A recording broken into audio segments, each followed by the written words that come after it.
BJP ক্ষমতায় এলে তারকেশ্বর বিধায়ক রামেন্দু সিংহ রায়ের স্থান হবে জেলে, এমনই হুঁশিয়ারি দিলেন রাজ্য বিধানসভার বিরোধী দলনেতা শুভেন্দু অধিকারী। বৃহস্পতিবার তিনি তারকেশ্বরে এক ধিক্কার মিছিলে অংশগ্রহণ করেছিলেন। পরে তারকেশ্বর পদ্মপুকুর মোড়ে ধিক্কার সভা থেকে তিনি এই মন্তব্য করেন। উল্লেখ্য, কয়েকদিন আগে বিধায়ক রামেন্দু সিংহ রায় অযোধ্যার রাম মন্দিরকে অপবিত্র বলে মন্তব্য করেছিলেন। তারই পরিপ্রেক্ষিতে শুভেন্দু অধিকারীর নেতৃত্বে এদিন এই ধিক্কার মিছিল ও সভা অনুষ্ঠিত হয়। এ প্রসঙ্গে বিধায়ক রামেন্দু সিংহ রায় বলেন, বিজেপি এই রাজ্যে কখনো ক্ষমতায় আসবে না।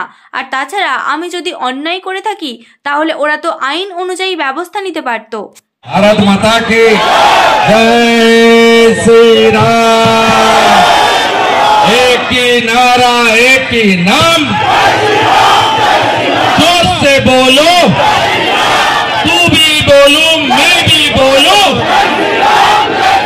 जोर से बोलो, आरो जोरे, आरो जोरे, आरो जोरे। ओले बाबा, ओले बाबा, त्रिशूलधारी, त्रिशूलधारी, बम बम बम बम।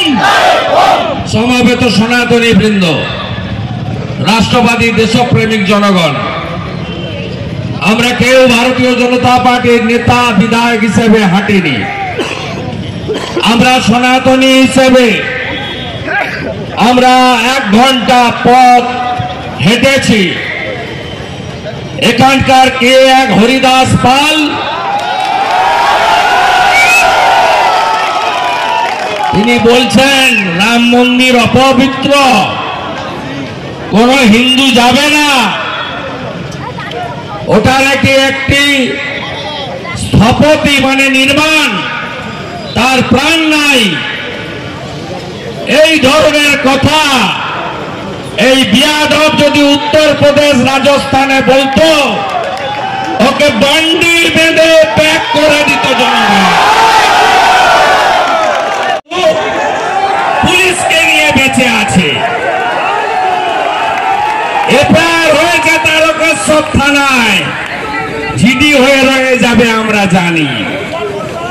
এফআইআর হয়েছে গোঘাট থানায়, জেনারেল ডায়েরি হয়ে রয়ে যাবে জানি। উত্তরপ্রদেশে এফআইআর হয়েছে, গুজরাটে এফআইআর হয়েছে, আজকে হরিয়ানাতেও এফআইআর হয়েছে। বিজেপি সরকার আসবে, এই জেনারেল ডায়েরিটা এফআইআর হবে, আর আপনার শেষ জীবনটা শাহজাহানের মতো হবে। যা বলি ভাবিয়া বলি, যাহা বলি তা করিয়া ছাড়ি। এইসব মস্তানি চলবে না। শ্রী শ্রী রামকৃষ্ণ দেবের মাটি, জগৎ জননী মা শারদা মনির মাটি, বাবা লোকনাথ ব্রহ্মচারীর মাটি, শ্রী চৈতন্য দেবের মাটি, স্বামী বিবেকানন্দের মাটি, ঠাকুর অনুকূল চন্দ্রের আশীর্বাদ পুষ্ট মাটি, বালক ব্রহ্মচারীর সনাতনের মাটি। এই মাটিতে সব চলবে না, হিসাব আমরা করব। আর আমরা সব সময় বলি, নিজ ধর্মের প্রতি আস্থাশীল থাকবে। কোথায় বিজেপি ক্ষমতায় আসবে? কেন্দ্রে তো আছে বাংলায়। যে সিট কটা 2021-এ পেয়েছে, সেই কটা সিট 26-এ ধরে রাখবে কিনা বা পারবে কিনা সেটা এখন থেকে চিন্তা করুন। বিজেপি ক্ষমতা আসা তো দূরের কথা, আর বিজেপি ক্ষমতা এলে তবে আমাকে জেলে পাঠাবে কেন? ক্ষমতা নেই?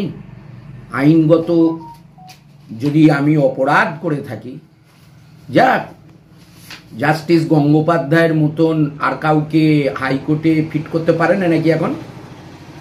দিব্যি তো বিজেপির দালালি করতে করতে জাস্টিসের চেয়ারে বসে শুভেন্দু অধিকারীকে সর্বরকম সুযোগ দিয়ে তৃণমূলকে পথে নামিয়ে তার সেরকম দ্বারা জাস্টিস কাউকে আনতে পারছে না টাকা দিয়ে। এনে বসিয়ে সেখানে জেলে ঢোকাবার ব্যবস্থা করুক না, এত ভয় কিসের? আর আমি যে প্রশ্নটা করেছিলাম, বাপের ব্যাটার মতন যদি উত্তর দিত যে 4 শঙ্করাচার্য যে বিধান দিয়েছে এটা মিথ্যা, মোদি যা করেছে সেটা সত্যি, কই আজকে বললো না তো। আবার বলছি, আবার এসে নাকি বলেছে যে ভোটের প্রার্থী ডিক্লেয়ার হলে তারকেশ্বর থেকে প্রচার শুরু করবে।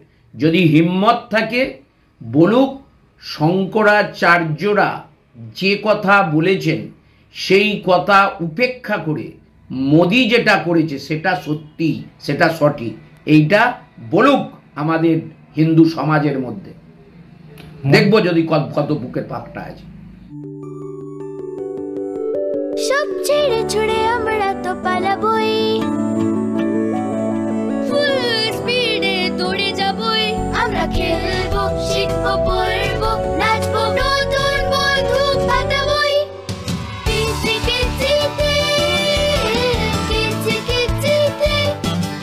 বাচ্চাদের কিডজি থেকে দূরে রাখা অসম্ভব। কিডজি, ইন্ডিয়ার ফেভারিট প্রি স্কুল।